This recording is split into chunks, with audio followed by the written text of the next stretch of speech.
My name is Garrett Sims. We have a very special episode of Sports Timeout for you. It's going to be our fall sports update episode. This week we will not have a guest, but Kory Hales will be joining me for the first time since our spring sports episodes.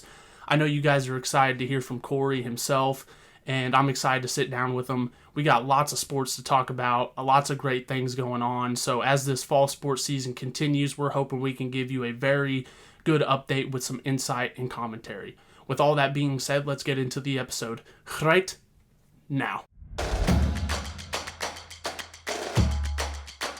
Before we start this episode, we have two special shoutouts. First, the Odessa Insight Podcast, a city podcast on Odessa local government hosted by Mayor Brian Barner and City Administrator Shauna Davis.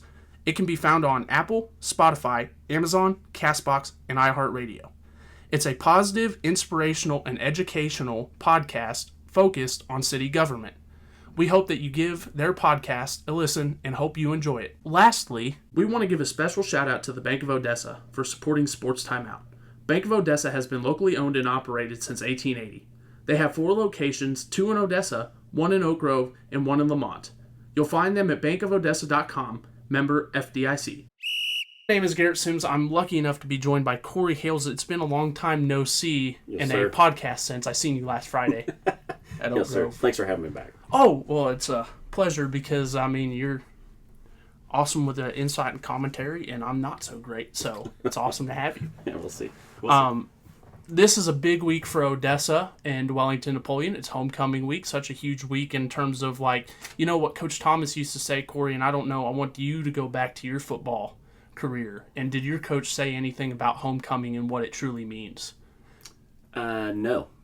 Just win the freaking game is the message that was. I don't care if you go have fun at the coronation or whatever. Like ours in my little hometown was on a Wednesday night before the game. Oh. We did the old coronation, all that stuff in the high school gym. Did all that. Had a little bonfire, all that fun stuff. And then Thursday was your walk through or whatever. Friday was the parade, football game. Go win the thing. His message was, Dave Fairchild, by the way, Hall of Fame coach.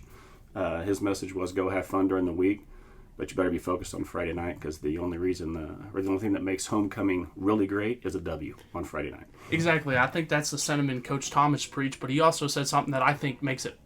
This goes from Mizzou because he would always bring up Mizzou, but it's about bringing back the former players, and that I don't think that this game is not only honoring this team, but it's honoring every team that came before you, and I think that's why homecoming's so special to me because you are honoring everybody that came before you, and I think somebody like us, we truly appreciate great athletes. So looking back, and you look back to when I was a 7th and 8th grader, Mason Smith, Tyrell Wagner, those guys were the guys, 4 years later, you were honoring your senior year on Friday night because without them, there's no you.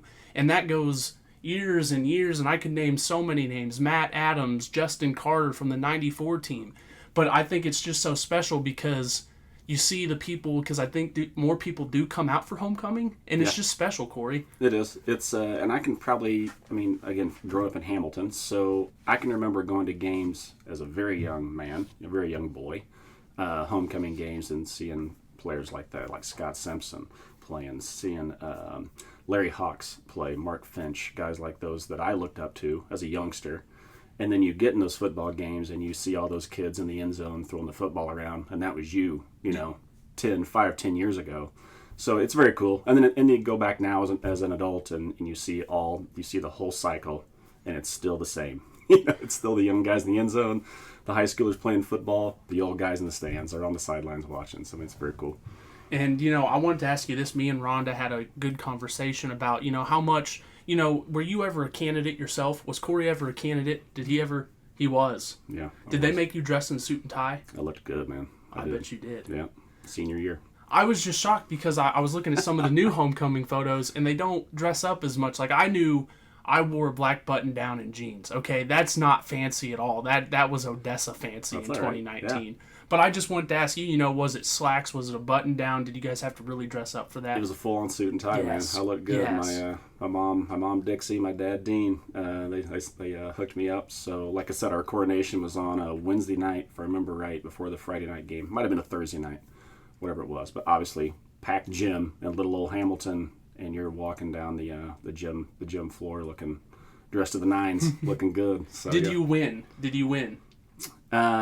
So, again, in Hamilton, they didn't necessarily have a king. It was just a queen. Oh. So, and princesses. So, fun story. It's great for the podcast. My ex-wife was crowned queen, and I was escorting her. So she asked me to escort her for the senior year of high school. Yeah, and she got the queen, so I was escorting the queen that year. That's awesome. That's awesome. 1991, a long time ago. 1991. I mean, I think we already know that's before I'm born. Last century, yeah. Well, actually, that was 10 years exactly before I was born. Gee, many Christmas. That's terrible. Sorry, I should have said that. That's absolutely terrible. Dennis Slusher, our Odessa football historian and just overall historian, sent us some stats. I just kind of wanted to. You already know them. I don't as well. So we're going to talk about them. They are super cool. So one of the things you kind of led off with, this is the 95th homecoming in OHS history. And that is just 95 years of football. Like, you can't even imagine, because in the 60s and stuff like that was like when modern football kind of started coming. So what was 95 years ago? What did that kind of look like? And I just think that's special because that's a lot of years. Yeah. A lot of homecomings. That is a long, long time.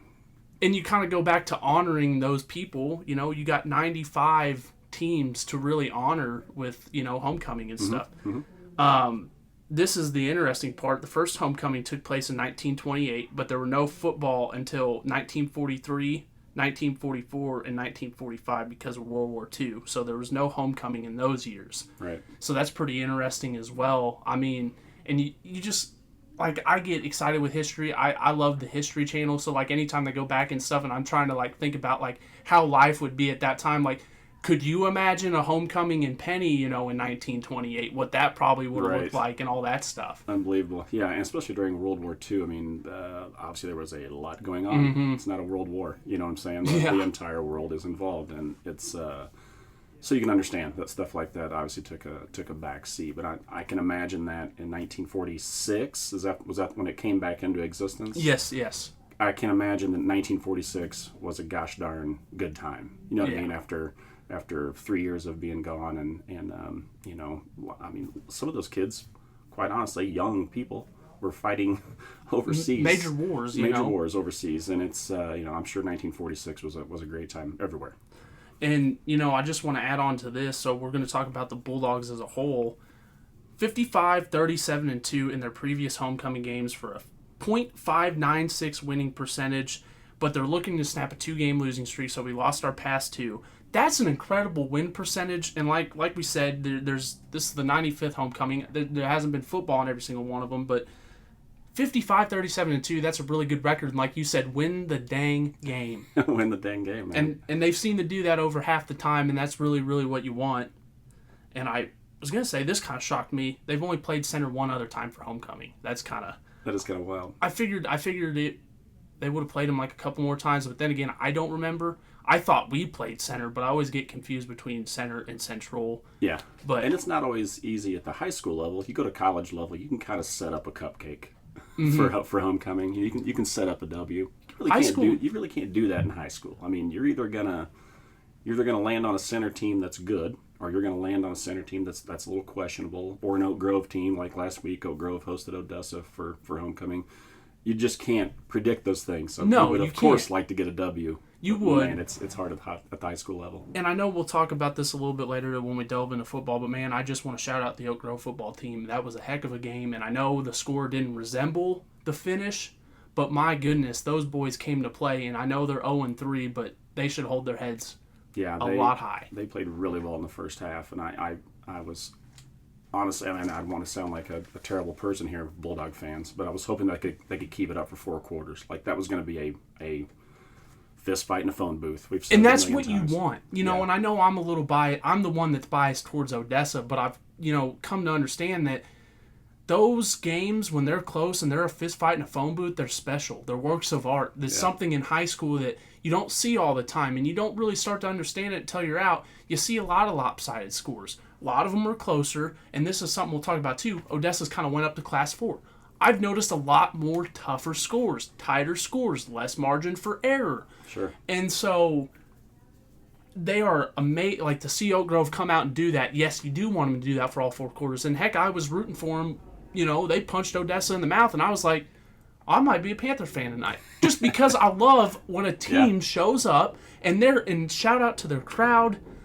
They were amazing. Their team on the sidelines were energetic and amazing. I mean, you can't preach on these Panthers enough, Kory. Yeah. And you saw what they're capable of. I mean, they haven't found the win column yet, but man, if they can put 4 quarters together like that, they got a really good shot to get in that W column and multiple times. If they can repeat those first 2 quarters of play from last Friday night, they're going to be a really tough out for anybody. And it's exciting because I think they have something to hang their hat on. They know they have something to build on, and that's always great for them. And we'll get into it a little bit later, but I mean, there's been so many great fall sports, Kory, and we're getting close to halfway. Okay, we're getting into the interesting stuff. Yeah, and we're not going to go through every sport in every single order. We're just going to talk about some of the big things happening. I want to talk about Oak Grove volleyball. Oh my goodness. And you guys are going to have to double check me on this because it's not going to sound believable. 18-0. Yeah. That's insane. And I know you've been to some of their games. I'll let you kind of take it from there. But I've been to one. One? And I went 2 nights ago. They played Warrensburg, and it was a beatdown.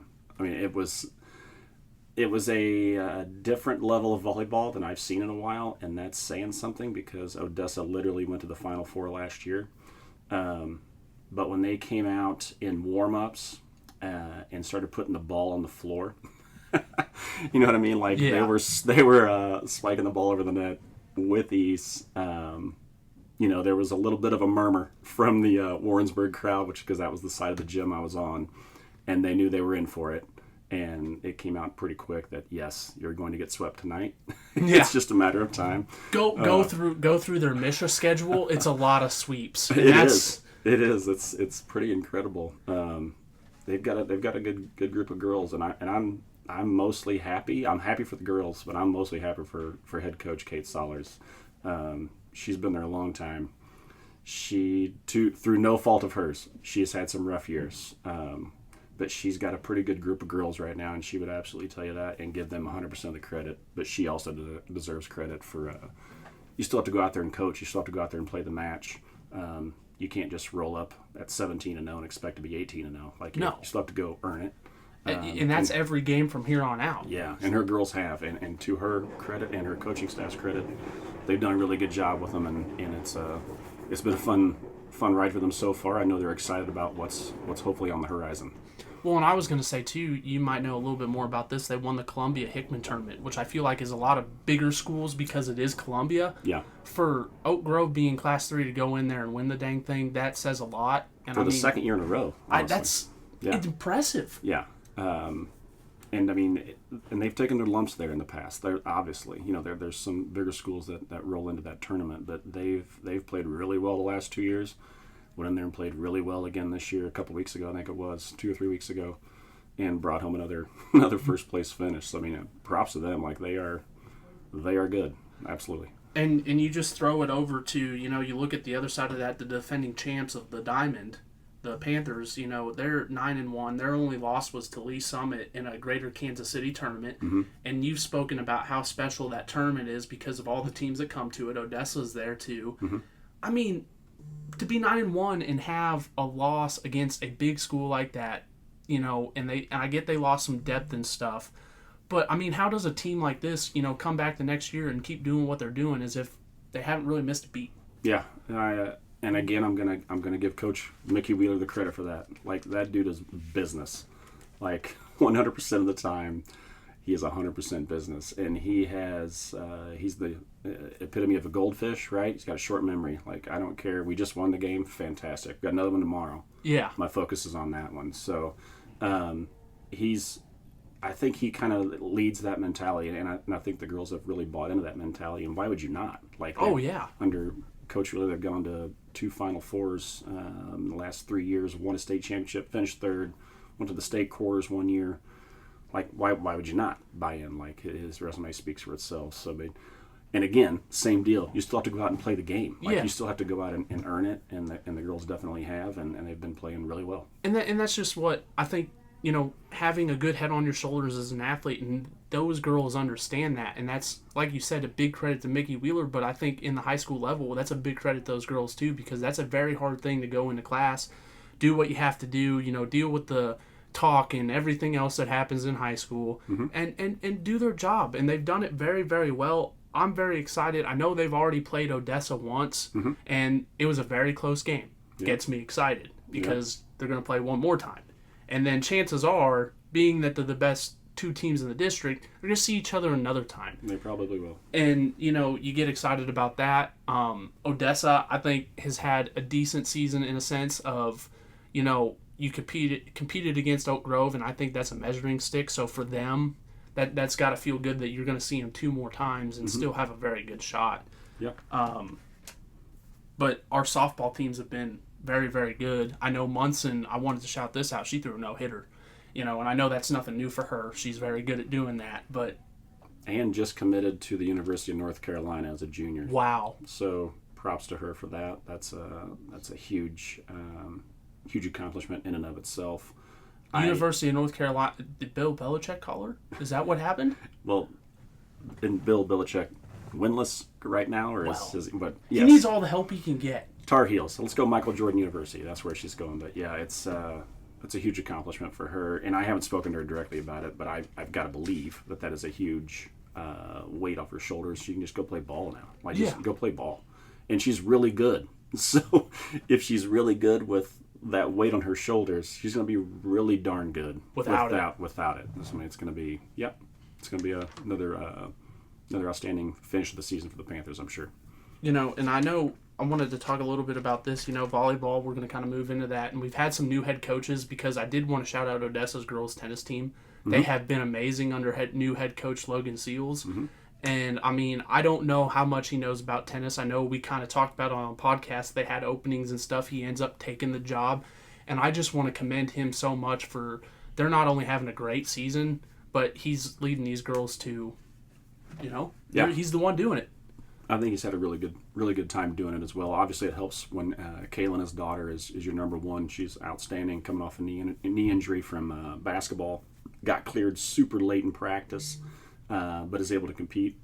Not giving her all the credit. I'm giving Coach Seal some credit too. So, but he's done a really good job with the girls, and the matches that I've been to. Obviously, the camaraderie is great between coaches and players to players. So, I mean, it's and then they go out there and show it on the court. So it's fantastic. And the numbers really, I'm just excited to see what they do as they go into the MRVC, because, they're a good team this year. I mean, I'm excited about them. Yeah. And I mentioned volleyball because this is where we kind of get into new things. They got the new head coach in makings. We talked about them a little bit with, they're 3-6 on the season. They got Warrensburg up next tonight. And the reason I wanted to talk about them is just because I think they're a really good team. I don't think the records indicated that so far.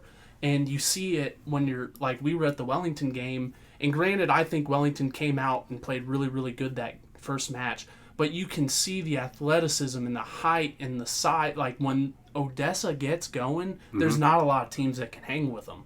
No, they do play good volleyball. Their problem right now, and I think head coach Alicia Makings would say the same thing, they're just a little up and down.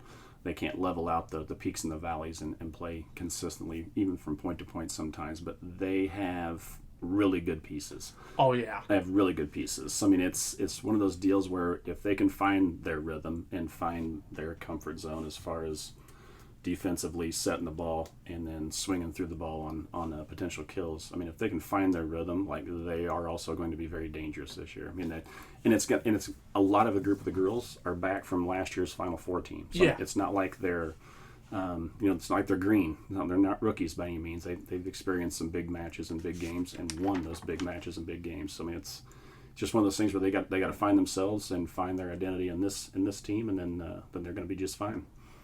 Yeah, and, I just, like I said, you got Riley Hicklin, you got Callie Adamek, you got great athletes, and, man, when they get behind a ball, it's scary. Yeah. There was a couple of them that came at me that night. You know, I was a little scared. I was a little frightened. I never want to be on the working end of a Callie Adamek, swear a Riley Hicklin, or Kinley Clancy, Bailey Ayler, going to Oak Grove, the Hudsons or the Eve Alexander. Like, no, absolutely no. Just, that's your kill. Next point. And, to kind of talk about, we're going to go to the other side of that match that we were at, Wellington Napoleon. I mean, they're 6-8-2. Okay, I think they've tremendously improved. And my cousin's on the team, so I might be a little biased. No, surely not.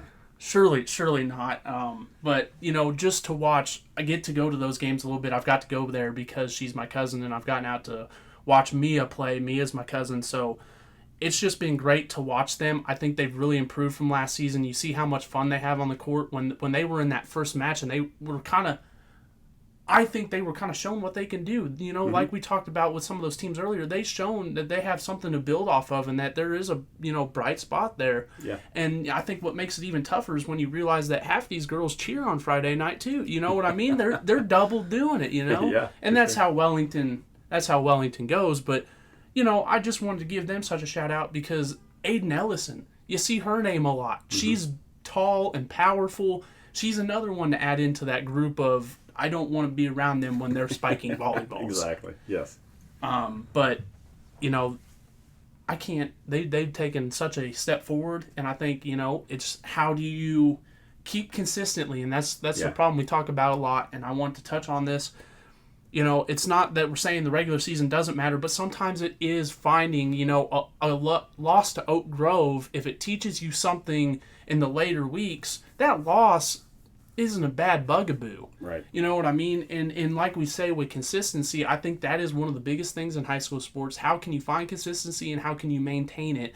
Because, like you said, once they find it, some of these teams, once they find it, that camaraderie, that consistency, it's going to be dangerous. Yeah. So, and that's why I'm not saying the regular season doesn't matter because it obviously does. But sometimes, if you're just kind of sitting there at 500 and you're like, we've had some matches we want back and stuff like that, but we've learned from that and it makes us a better team. And you go on a district run, those are some of the funnest runs to watch. Absolutely. Yeah. I mean, you talk about, you talk to any team, any really good team, especially one that has a postseason run, they might be able to tell you, they'll tell you a little bit about the wins, but they will definitely tell you what they didn't do in the losses. You know what I mean? Yeah. Like, they definitely learn more and take more from a loss than they do from a win. Other than winning a state championship, I would say. Absolutely. But I mean, you talk to any team like that, and coach as well, they know exactly what they need to work on, and they know it because of the losses, not honestly because of the wins. You don't learn a whole lot in W's.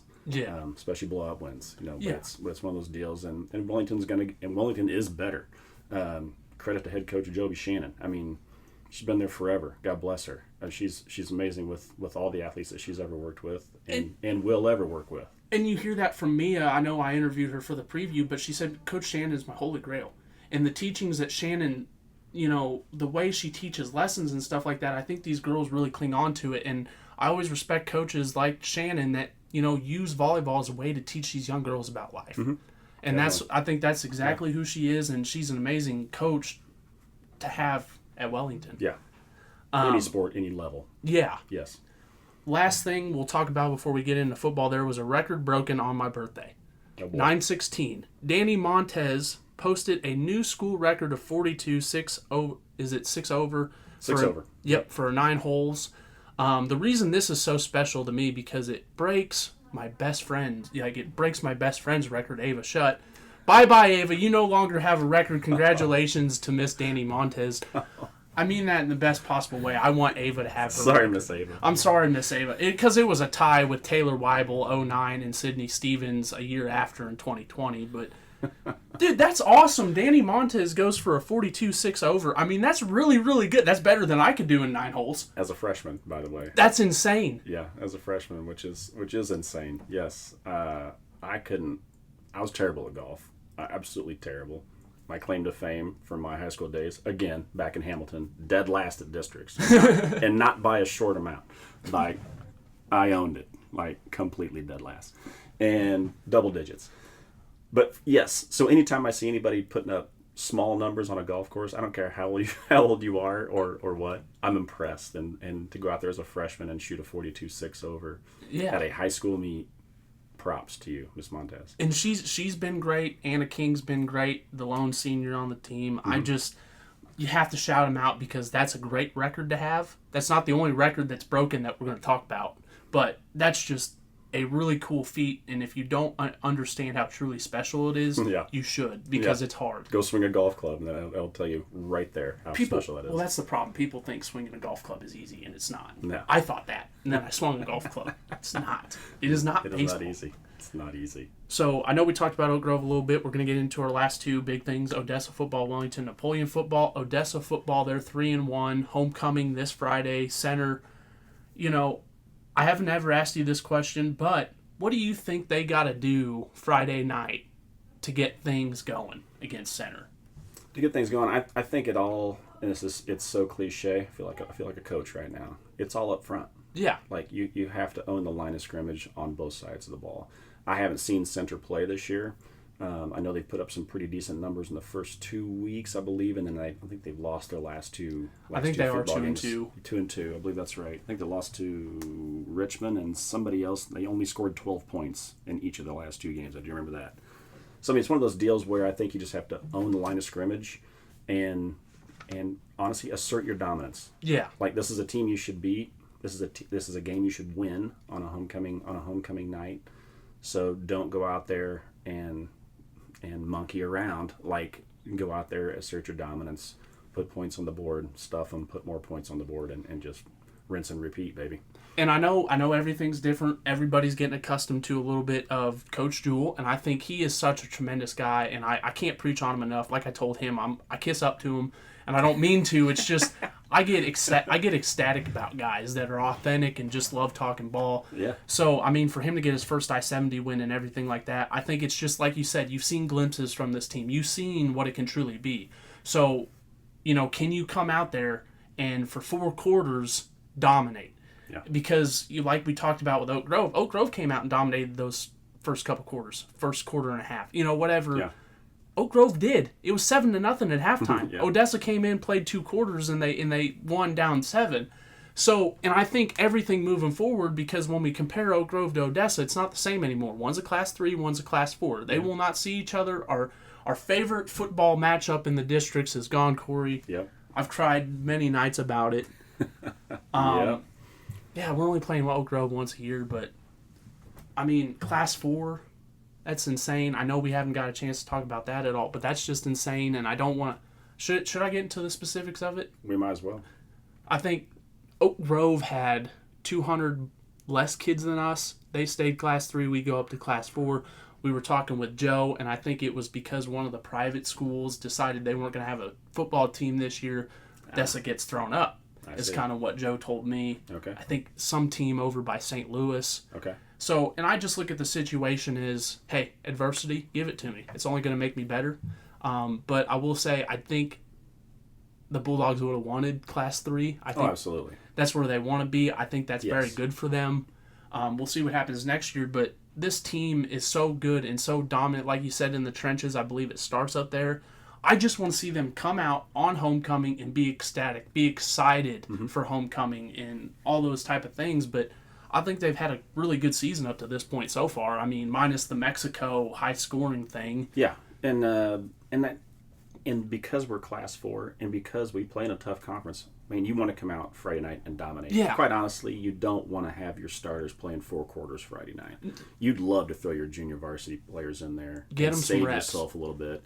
Get them some reps because, unfortunately, injuries happen, as Odessa knows. And you may have to throw somebody in there who's a little green. So it's one of those deals. Plus, then you have, like, Warrensburg coming up. You got Harrisonville coming up. You got a big game against Pleasant Hill coming up. I mean, there's no cupcakes like we've talked. So if you can go out and play really well against Center, put points up on the board, by God, if you could turbo clock them, that'd be fantastic. You know what I mean? Give yourself a confidence boost heading into the conference part of your schedule because that's always the toughest part. Yeah, and it's only going to get tougher. You've already played Oak Grove, which is always a rivalry, really tough Friday night. You're going to get through homecoming here, hopefully with a W. And then, man, like I said, Harrisonville, Warrensburg. The tough ones. Pleasant Hill, like you got some dogs coming up. We got 2 records we got to talk about. First, want to start off by shouting out Micheal Scott, Jackson Whitaker. Michael broke the passing record, which was held by my former teammate, Josie Myron, I think in 2019. I think that's right. So, congratulations to him. Obviously, these are 2 really good players, and as we talk about homecoming, you don't think Michael was in the crowd 4 years ago looking at Josie Meyer, and being like, I want to be like that. And now he is that. So, I mean, and he breaks the record. He's been amazing, I think, all season. Obviously, like you said, with the Oak Grove game, had probably a little bit more pressure than he would have liked. Sure. But I think regardless, he kept his head held high. He played with great poise, and I think he helped his team win in the end. Yeah, absolutely. No, he's been very good this year. He's, I think back to last year when he made his first start at Southern Boone.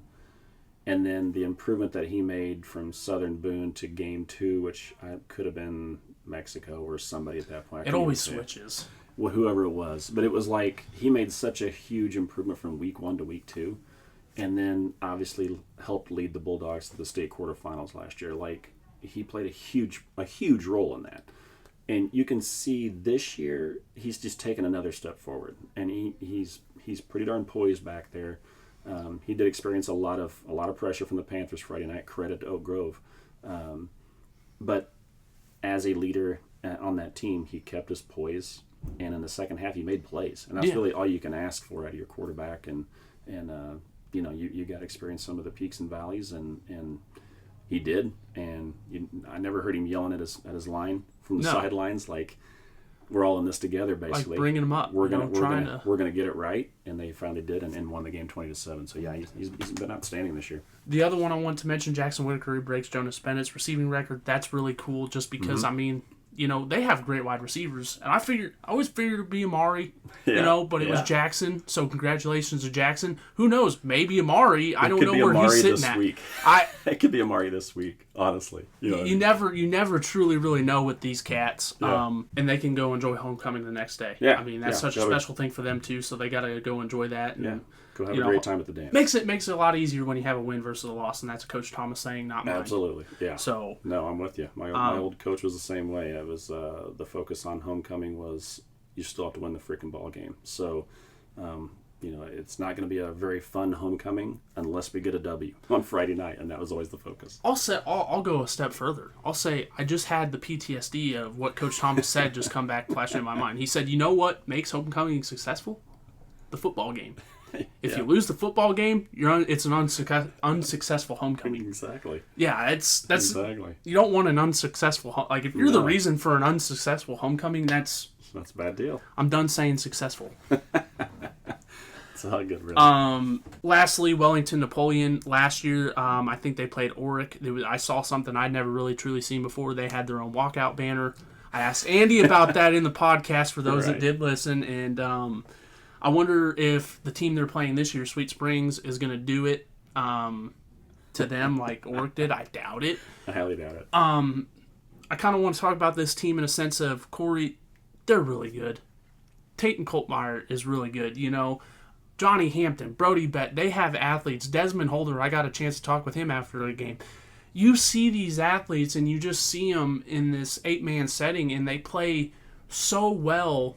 And my biggest thing is that I think they're 2-2 this season. They had a tough loss to Norburn, and man, I know they're going to see each other again. Mm-hmm. And I feel like if Wellington can just do what they do very well, it reminds me a lot of last year. Sometimes, your team is doing really, really good in aspects, and other aspects, it's not how can you improve throughout the season. I think that's something that Andy Hampton does really tremendously well, is getting his teams to improve throughout the season, getting his teams to learn. And that's why I say they lost to North Shelby. North Shelby's a freaking great 8-man team. Yeah. We're defending state champions last year. Then you go and look at Norburn. They're a really good football team. Nate Florence is coaching up there. He's a product of Andy Hampton and the people at Mid-Nazarene. So, you look at it and you say, I think this is a very good team. Can they consistently put it together and keep improving? Yes, they can. And it makes me excited because you see, all the fans out there that do love it when Wellington's good. They got Sweet Springs, and that's what I kind of want to talk about. Sweet Springs is a better team than they were last year.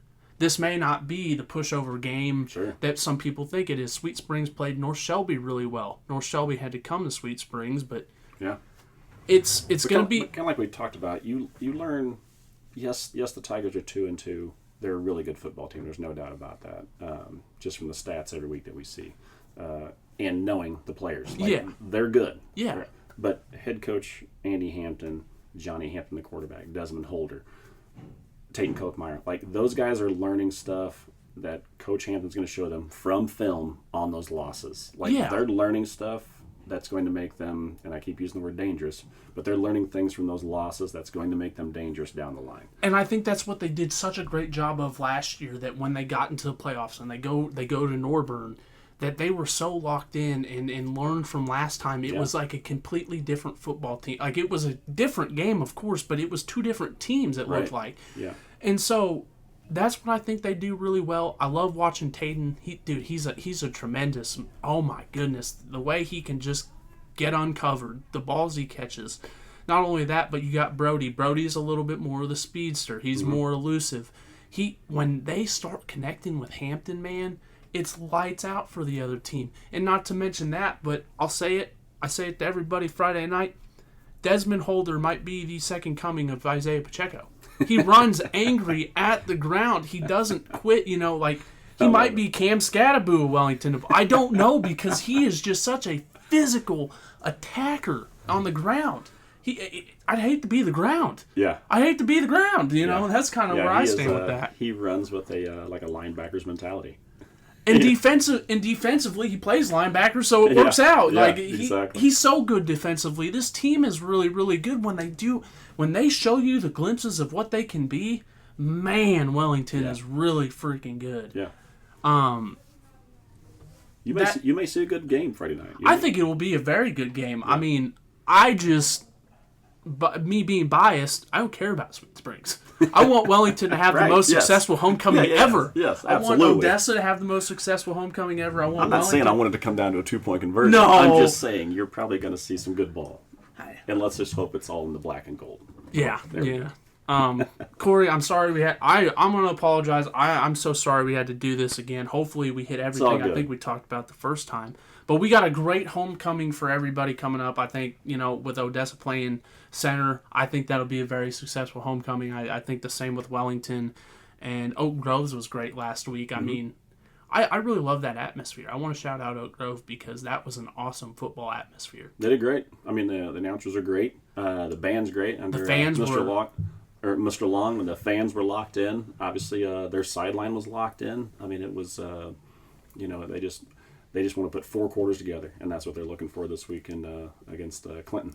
Hopefully they can do it. Yep. We've talked about so much, Kory, so much fall sports. We tried to give you guys an update. I know we didn't talk about everything, but hopefully we got to give some love to some of the things happening. Like I said, commentary, insight, storylines. That's what we're trying to be for you guys. So, Kory, thank you so much for joining me. Anything else you want to say? I'm good, brother. Oh, that's because we said a lot. We said like 40 minutes of a lot, and then I had to record again. It's all good. But we really hope you guys enjoy the episode, and thank you guys so much.